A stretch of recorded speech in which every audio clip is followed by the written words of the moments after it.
more with that hat rather than with my hat as Secretary of Justice. Okay, so are we ready? All right, so our moderator, Irene, of our communications office, so you can start now. Oh, yeah, of course, our OIC Prosecutor General, merong instruction ng Presidente rin sa kanya under this proclamation. Alright? Prosecutor Dong Padulyon. I'm sure you have met him. Matagal na siya rito sa DOJ.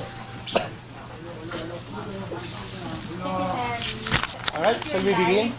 Your live, it comes from stations and radio and TV, over TV and radio. I think it would be best, sir, if we start an opening statement regarding this particular opening action, statement. Yes, sir, action, sir. Or to explain to the Alright, public, okay, because it's live, sir, to okay, the listening alright. and the viewing public. Okay? Go na? Yes, sir. Magandang tanghali po sa lahat ng nanonood at sa kanilang mga television sets at mga nakikinig sa radyo. Pinatawag po namin ang press conference nito para masagot ang maraming katanungan na may kinalaman sa proclamation na inisyu ng Presidente na sa pagbaliwala ng amnesty proclamation insofar as Senator Trillanes is concerned. So we are here to answer questions from the media. So may we have the first question, please? Excuse me, can you just identify yourself? Yeah, please identify yourself before you ask. Right. Thank you. Hi, sir. Sir, Anjo Alimar from CNN Philippines. So you're Anjo. Okay. All right, Sir, Anjo. can you walk us through the process? What went behind this proclamation? Kailan to nag-start, sir, yung process of the... All right. And why now?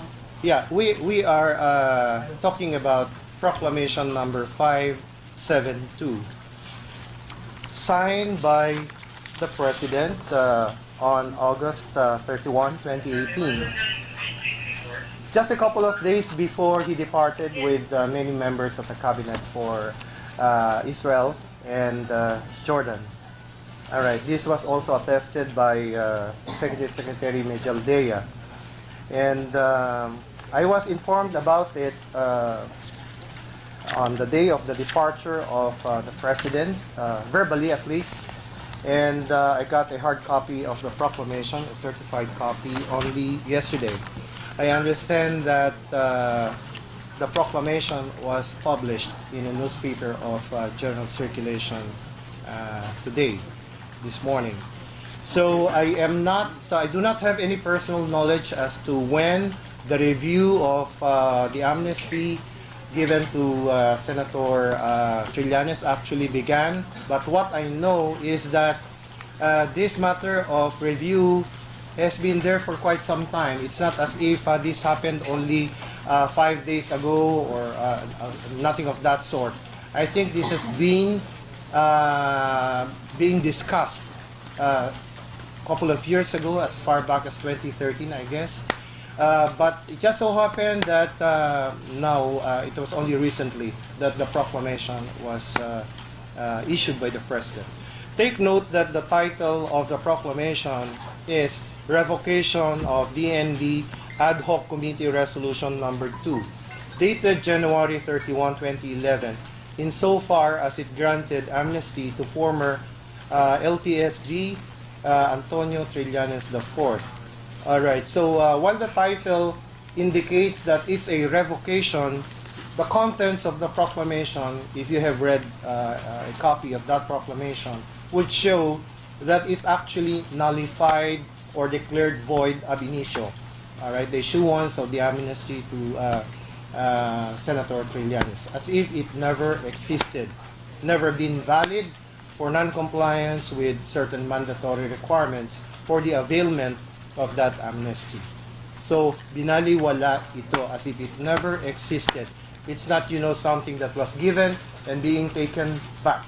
All right? It's a declaration that it was void from the moment that it was issued. Next question. What makes it, Ina, for me, Sir? Yes, Ina. Sir, what makes it different from the amnesty granted to the other Mandala officers? Basically, entirely the same circumstances. Well, the proclamation speaks of certain non-compliance on the part of Senator Trillanes with requirements for the grant of the amnesty. You will take note that there is mention of Proclamation number 75, series of 2010. So that is the general proclamation of amnesty to those who were involved in the Oakwood Mutiny, Manila Peninsula siege, and Marine standoff, no, on various dates, several dates yon. But to be able to implement that grant of amnesty, merong kinreate yung proclamation na yun, na ad hoc committee sa Department of National Defense to accept yung applications, na individual applications for amnesty. So may mga basic requirements. Two of the most notable requirements, and this is apparently were not complied by Senator Trillanes, ay yung formal pag-fill up in person under oath of an official application for amnesty. And the other major requirement is that he should have admitted fault, all right, or guilt doon sa mga charges na filed against him.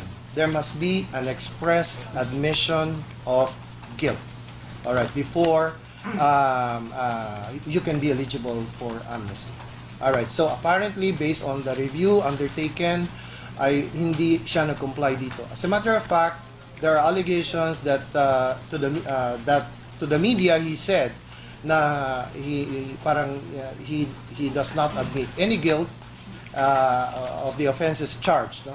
Take note that for purposes of amnesty, we are talking about high crimes, political crimes, such as rebellion, sedition, mutiny, coup d'etat. And he was in fact charged with coup d'etat in irregular course of law. Yes, please. Please identify yourself. Gerald Kulay po, Bombo Radio. Sir, maliban kay Senator Trillanes, may kasama ba siya? For now, the proclamation only covers him, no. But I believe that maybe others who might be similarly situated are also yung kanilang applications might have are also being reviewed. No? Not too sure about that, but I suppose that since there is a review ongoing, it might include not only Senator Trillanes but also the others. So. Jeff, Domingo po. Hi, Jeff.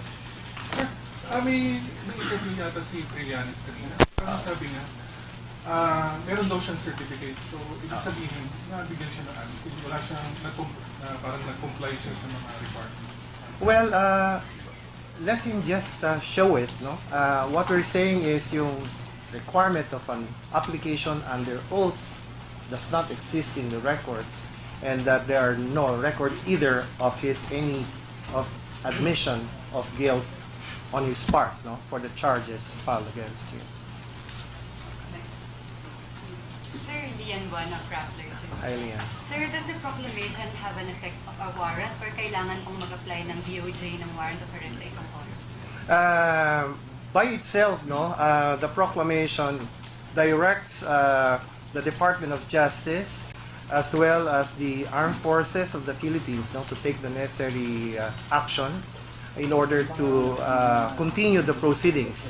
Why AFP? Because apart from the criminal complaint for coup d'etat pending with the Makati Regional Trial Court, at the time of the issuance of the amnesty or of the proclamation granting the amnesty, ay meron ding court-martial proceedings ongoing before the Department of National Defense or Armed Forces on the matter of the mutiny, conduct unbecoming of an officer, and so forth and so on. So meron din parallel proceedings happening before the Armed Forces of the Philippines. Kaya meron ding directive addressed to the AFP to continue the proceedings against Senator Trillanes. So that will probably entail the issuance of more detailed orders, no? Like on the part of the prosecution, we will probably have to reopen the case that was filed before the RTC. So he cannot be arrested now without a warrant? The proclamation has directed all enforcement agencies to apprehend him So he will be placed in custody. As to where that will be, that is a matter that we need to await a little. And maybe for now, if he's attending sessions of the Senate can probably put him under its custody in the meantime. The issue on legislative immunity does not rise in this case. It's not applicable. There is a provision under the Constitution that provides or gives members of Congress the privilege of not being arrested while Congress is in session. But take note that that will apply only if the offense charge is punishable by an imprisonment of not more than 6 years. So yun lang ang applicable yung privilege na yun. If the offense carries a penalty not exceeding 6 years. But coup d'etat carries the penalty of life imprisonment, and for that reason is non-bailable. Joseph. Yes, Joseph. Sir, who conducted the review? I am not sure who exactly conducted the review, but I suppose this might have been studied in the past by the Office of the Solicitor General. Sir, okay. Does this have to satisfy the two requirements, the application and the admission of guilt, to be qualified for amnesty? You mean if he will redo the whole thing? No. Yung sa status nun. At that time, if he complied with those requirements, would he have been entitled? I guess the answer to that question is a definite yes. Sir, If he was given amnesty, notwithstanding that the requirements were not, strictly met, with more reason that amnesty would have given to him if such requirements were actually met. So kasi in 2011, we had a report and we had video showing that he did apply, at least in first requirement, that he applied for an amnesty.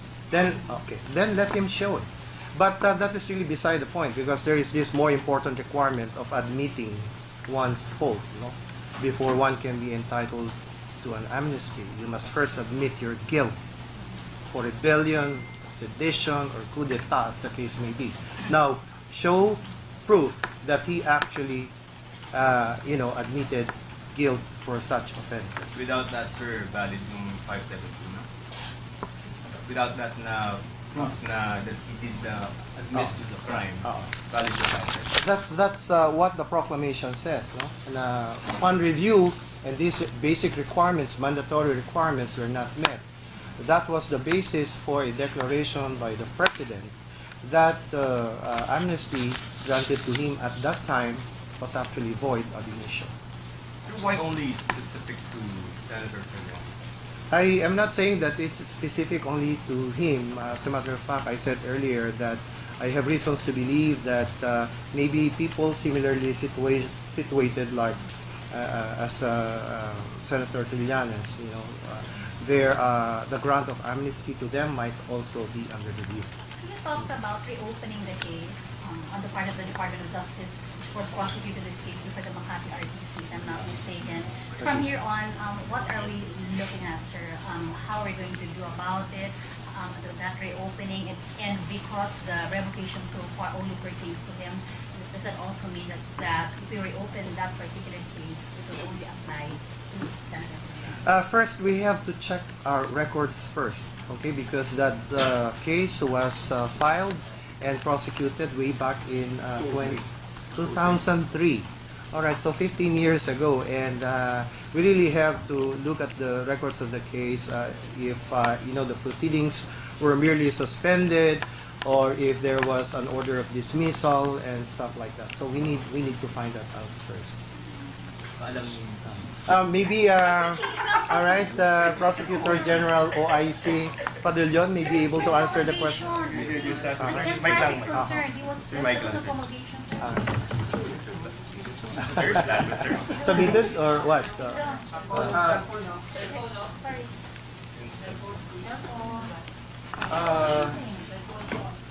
The decision was about to be promulgated way back in 2010. However, the decision was about to be promulgated in 2010.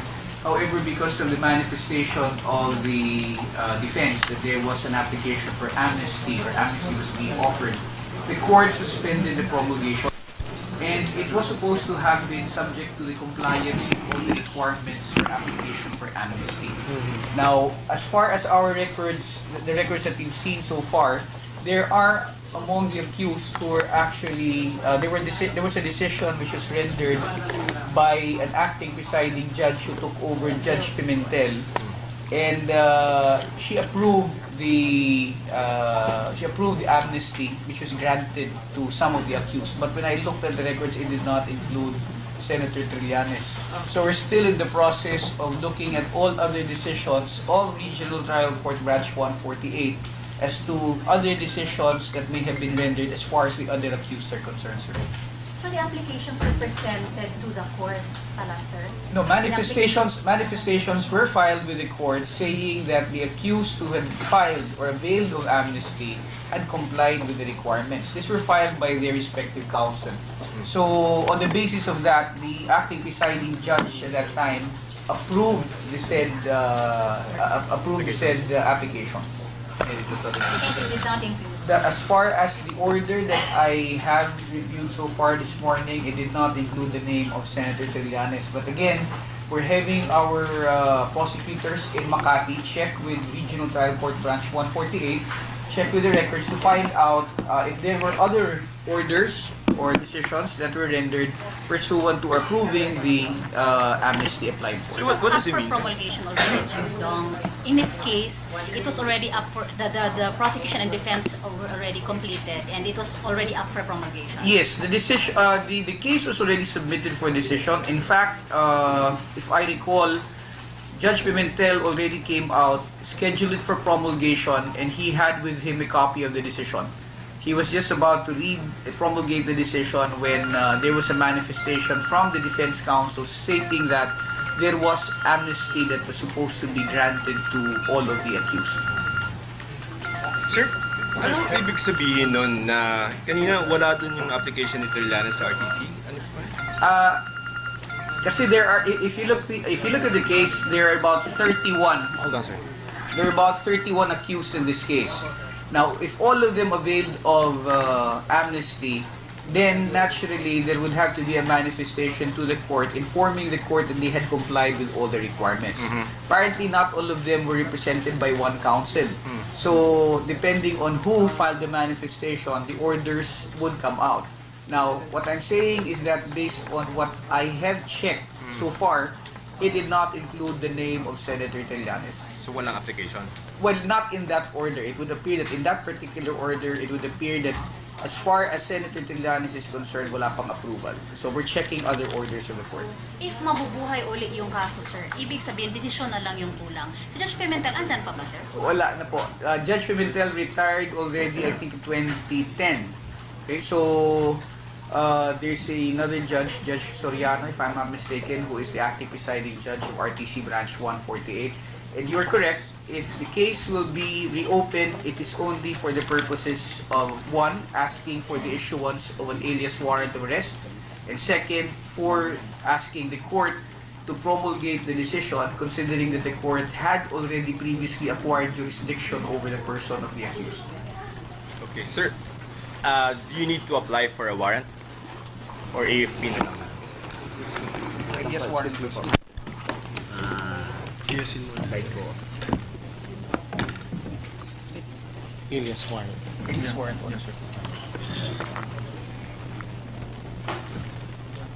Right. After the proper review of the records of this case, and we have determined that it's something that is ripe for reopening, all right, that there are grounds to reopen the case, then first order of the day will be simply to ask the court for the issuance of an alias warrant so that the person of the accused will be brought into custody of the court. Sir, how soon yan? We'll do it as soon as we can, as soon as we find all the records pertaining to this case. You will please note that this case happened 15 years ago, so we'll just have to look into archives and other, case records on file. May sinasabi yata si Soto, parang didiscuss muna ng Senate kung i-aalaw. Well, that's a matter for the Senate to discuss. No, I think the issue there is on the matter of custody in the meantime. All right, but as I have explained, the matter of privilege from arrest while Congress is in session, which it is right now, does not apply if the offense charge is punishable by more than 6 years, as in this case, because this is coup d'etat. Sir, should the AFP and PNP arrest him now? I'm sorry? Should the PNP and the AFP There is a directive coming from the President himself as Commander-in-Chief, and I guess it's something that has to be obeyed. that has to be Obeyed, obeyed? right. Sir, ibig sabihin pwede mangyari kung nangyari kay Senator De Lima? Magkaiba yata yung situation, no? Yung kay Senator De Lima ay charges for regular criminal offense, no? But this one is amnesty being set aside. And of course, nandun yung charge naman ng coup d'etat, no? Violation of the law on coup d'etat, so prohibiting coup d'etat. So I cannot really say whether the two cases are, squarely on the same footing. Yes, sir. Identify yourself. Sir, Dexter po sa DZM. Hi, Dex. You mentioned nag-usap kayo ng Pangulo noong September 2 bago siya umalis ng Israel. Ano po yung direktang utos niyo po sa inyo regarding this news? No, it was only the executive secretary who gave notice to me about a proclamation that had been signed by the president a couple of days before their departure date. And so, being the designated officer in charge, I guess it was his duty really to inform me about this very important proclamation. Being the OIC of the Office of the President, ano po ang utos niyo po ngayong araw? Well, it's simply for the concerned agencies to implement what the President has directed. In Section 2 of the proclamation, he made two specific directives, and that one is addressed to the Department of Justice and to the Armed Forces to continue with the proceedings that were suspended, if at all suspended, at the time that the amnesty was granted to Senator Trillanes. And also another directive, this time addressed to law enforcement agencies, to cause the apprehension of Senator Trillanes so that he might be brought into custody. May timeline po ba kayo binigay sa PNP or AFP for the arrest of... No specific timeline, but this is in effect, and as soon as it is feasible to do it, then so be it. Sir, yung court-martial, sir, if at all suspended, will then proceed. And then second, the prosecution before Makati 148 will also proceed. But sir, since Judge Pimentel already resigned, and there's a new presiding judge, what will happen to the decision written by Pimentel? It will not be the one that will be unassumed. It will be an entirely new appreciation by the presiding judge, sir. It will not be the same because the decision that was rendered covered all the accused. So if this is only going to be a promulgation, it will only be as far as Sir, maybe we have... All right. Okay, so yung kasing decision na about to be promulgated apparently pertains to all of the accused, no? So dahil itong development na ito is something that pertains only to Senator Trillanes, then probably there might be some need to review yung decision that has been prepared before but not promulgated. But based on the proceedings na lang, sir, there will not be a new trial, sir, parang review na lang on the proceedings as to the alleged participation. In my opinion, since a full-blown trial, assuming that a full-blown trial has already been conducted, then I guess there will be no need to repeat. All of these are made of record by our courts, which are courts of record. And so any judge who will take over and promulgate the judgment need only go through the transcripts, the pleadings, the case files, and so forth and so on, without need to conduct a new trial altogether.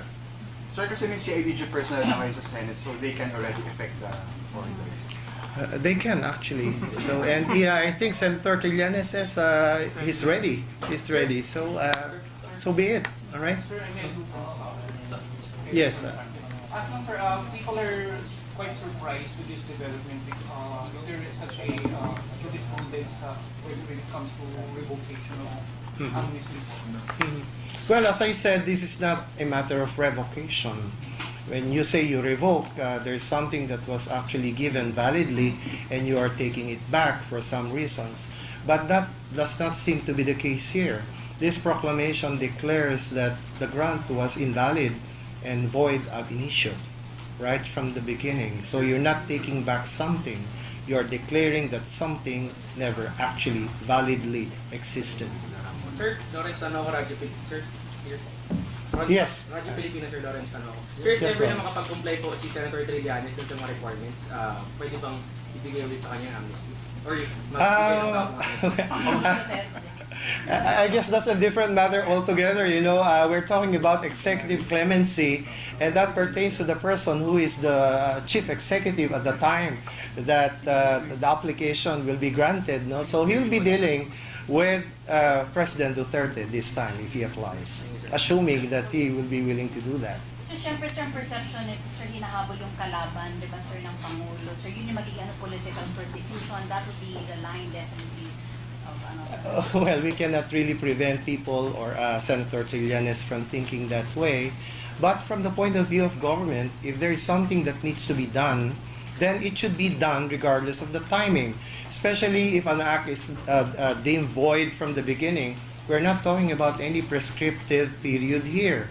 The government is not stopped by a mistake that was done by its own officers, and a matter that is void or an act which is void from the beginning can be challenged and attacked at any time, no matter the amount of time that has elapsed.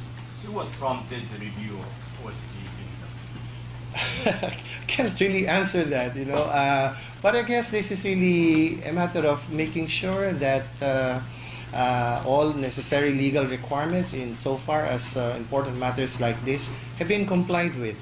Now, as to what other reasons there might have been, I'm not privy to that. I'm sorry to say. So earlier you said, sir, you assumed, di ba, sir, na baka meron din review doon sa iba. Sir, take sir, the others were granted amnesty, the muzzle officers, some of them are supporters of the president, di ba, sir? So, but to your knowledge, sir, wala kang specific knowledge na meron ng ongoing, parang you just assume. No, I have no personal knowledge. I don't have any specific knowledge that such a review covering other people is ongoing, but I just surmise that in as much as something like this was reopened, then probably the same thing is also being done insofar as people who are similarly situated are concerned. Sir, Daniel po from Yes, Daniel. Sir, sakali man, saan po ipupunong si Senator Trillanes? Well, the proclamation says he will be committed to where he was before at the time that the amnesty was granted, no? So wherever he may be. If he was at the Makati City Jail at the time, then if the case is reopened and a warrant, alias warrant, is issued against him, then he goes there. If he was under detention within the premises of the armed forces because of the martial law proceedings then ongoing, then he will be restored or detained in the same location. It all was at the time that the amnesty was issued. Sir, while waiting for an alias warrant, pwede bang sa Senate muna? That's what I said. No, maybe that's the reason why Senator Tito Soto would like to discuss this with the rest of his colleagues. So we believe that's a fair and reasonable arrangement. In the meantime, that the prosecution, the DOJ, and the armed forces are still, reviewing their records. But there's already a directive to put him under custody. So I guess that's the best possible arrangement in the meantime. But he is not immune from arrest, as I would like to emphasize. All right, that's just for convenience. Sir, the custody being spoken of in the proclamation is in terms of immediate custody. But since subsequently you'll be applying for the issuance of an alias warrant, then there has to be a return of the warrant, and therefore we will follow the same procedure that the court will now determine where via commitment order siya. Yes, very true. Once the court acquires jurisdiction over the person of the accused, then his place of detention will also be determined by the court which acquired jurisdiction. Secretary, nakapag-request na po ba ang DOJ ng alias warrant? Hindi pa, kasi nga yung mga records, halukayin pa namin yan 2003 case pa.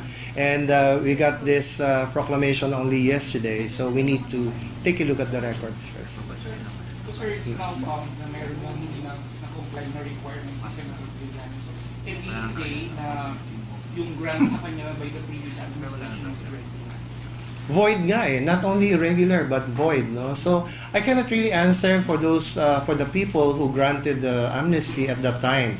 Remember that there was an ad hoc committee under Proclamation number 75 during the time of President Noynoy Aquino, which created this ad hoc committee for the grant of amnesty to those involved in the mutiny, in the in the Okud mutiny and the other incidents, no? And it was, I think, the approval of the applications for amnesty at that time was given by the DND secretary at that time, si Secretary Voltaire Gasmin, all right, as mentioned in the proclamation. So, well, if there was non-compliance with some requirements, but nonetheless, amnesty was granted, I think it would be for Secretary Voltaire to explain that. No, it's not for us to to dwell into that matter because that happened many years ago. So, sir, going back to the requirements, he has to satisfy both or just one? Yeah, both. Because I guess now I've not seen the form, but I suppose that form would contain a section where he would expressly admit that he's guilty of the offense charged, no? Because I would surmise na kasama yun because that form, application form, is under oath. All right? So such an important requirement like admission of guilt is something that should be contained in that form under oath. So to me, that is the more important requirement rather than the form. All right? It's the admission of guilt and that you are pleading for executive clemency. Ibig sabihin, sir, even if he can prove that he did apply in 2011, pero wala namang admission, wala rin na valid. Yeah, that would seem to be the case. Ang problema rito, parang meron yatang certain media statements si Senator Trillanes na parang sinasabi niya na dinidisclaim niya expressly yung kanyang guilt for any wrongdoing and that apparently according to the proclamation, hindi yan ang dapat na charge sa kanya but something else, no? Kung ano yung something else na yon, hindi niya sinabi. Pero apparently based on the proclamation again, ay meron siya mga statements to the media before na sinasabi niya na hindi ito ang charges to which I will plead guilty. Something to that effect. Sir, walang attachment ng admission of guilt dun sa application? Affidavit of... Ang tingin ko nga, it might be in the form of an affidavit, all right, under oath attached to the form or incorporated in the form itself. As long as under oath, no? Yes, yun ang mahalaga dun eh. For something like that, it's got to be under oath. Sir, this was his interview in 2011, quote, "We admit guilt as far as rising up against the most corrupt president," referring to who this country has ever had proudly. Does this qualify as an admission to the crime? The crime charge is coup d'etat. All right, so there must be an express admission of guilt to the offense of coup d'etat. So may mention of coup d'etat? Yes, of course. Not just a mere uprising against the most Yes, corrupt. because the elements may be different. All right. Sir, for those who are saying that this will create a chilling effect, not only to the opposition, but those more regular tao who may be opposing this administration, that they can no longer verbalize their opposition and then things like this happen. What is the message? No, it's not a question of political opposition. It's a matter of compliance with the law. All right, this is a matter which is provided in the Constitution itself. When the chief executive grants clemency, all right, all the requirements must be naturally complied with. So we're just following the rule of law here. If something was not followed before, then the government is not barred from making the proper rectification to such a mistake. All right, so that's how we view these matters, no? And this may happen again in the future. Not not to scare anyone, but just to ensure that all the laws are followed and obeyed. Sir, Larry, any comment? This is the third decision daw na nakalagay ab initio from the beginning First is Sereno, second is the land resource with the, and third is for Trillanes. So what is your question? No, it just so happened that all of these matters seem to be invalid right from the beginning. Nakakataon lang yun. It's not a fad. I'm telling you, it's not a fad. It just so happened that all of these events, you know, these acts happen to be declared up after a serious review as void from a legal standpoint. Walang pattern yun. Ano lang yun? Nagkakataon lang yun. Yeah.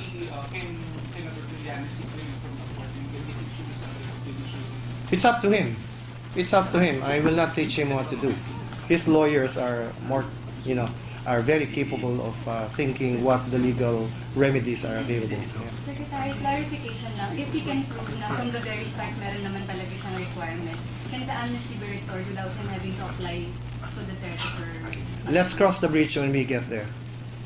But the repositories of all these documents are saying, sir, that they do not exist. That's what the DND says. They have no records of such an official application. So if sorry, well, we don't know. We presume that duties are regularly performed not only in the civil government but also, you know, in the military organization. So itong declaration ab initio, where can he challenge it? Well, as I said, it's up to him. I will not teach him, you know. He has plenty of lawyers. Plenty of lawyers. First impression. Supreme Court, sir. Procedure. Well, I guess this is, you know, any act on the part of government is subject to judicial review to determine whether there has been grave abuse of discretion. So that's in the Constitution. So so be it. So bahala na sila. Pick it up from there. Judicial review by... Judicial review in general. So depending on the hierarchy of courts, no, kung saan nila tingin na proper, depending on the importance of the issue, then they will have to decide where to go. What is the first venue for him? I think is the office of the president, sir, for exhaustion of remedies, sir. He has to... No, this is not an administrative case. All right, this is a matter of executive prerogative. This is executive clemency that we're talking about. This is an act of grace. All right, so we're not talking about a simple administrative case where you have to exhaust administrative remedies before you go to courts. All right, so this pertains to something that is purely personal to the president because it involves his discretion. All right, in the case of amnesty, of course, that's subject to concurrence by majority vote of the Congress. All right, in the case of amnesty. Amnesty? Yes, exactly. I'm saying executive clemency in general is a matter of grace on the part of the president. But with respect to amnesty, which involves political crimes, all right, the concurrence of a majority of Congress is a requirement. This one it doesn't need. There was an issue, I remember, so before it was presented to Congress, there was no admission of guilt. Even way back, there was an issue raised. No admission of guilt. So. Because before you presented to Congress, all the requirements have to be complied. Okay, all right. Sir, this one does not need the concurrence of Congress. Amnesty requires congressional concurrence. But void. Yeah, but you know, what will Congress concur to if in the beginning it was invalid? Okay. Sir, has there been an amnesty before na void, declared na void? I'm sorry again. Has there been an amnesty before that was declared valid? Or is it really the first? I do not recall of any that has happened in the past, but I'm not sure about that. We're talking about decades of executive clemency. There might have been, but I don't recall any where an amnesty given was set aside for being void ab initio. So since this was presented to Congress, sir, this does not cure whatever it did. That is a legal issue that it's a legal issue that perhaps will have to be resolved in due time. Sir, clarification, everything patas ng filter. Sir, clarification na po, the review was done by Office of the Solicitor General. Is it under Paulson Calita or the 7/2013 from the previous Congress? I don't have personal knowledge exactly as to who initiated the review and the exact time where it was commenced. No? But what I know is that this is something that did not happen last week or a month ago, but it's something that is in the pipeline for quite some time. I'm talking about maybe a couple of years back. But under Galito. I can't say. I'm not sure because I don't have personal I'm not knowledge. sure if it's OSG or if it's just the legal staff of the palace. Parang there, sir, medyo hindi pa clear sa inyo. Not clear exactly because I just got a copy of this proclamation yesterday, and I did not have an opportunity to trace it back. How did it start? Who commenced it? By for what reason? Those details I do not have personal knowledge of. Which agency made the parang final recommendation to the President na ito yung result ng review namin? Office of the President din mismo ang magbibigay ng go signal noon, no? Because it has to be signed by the President.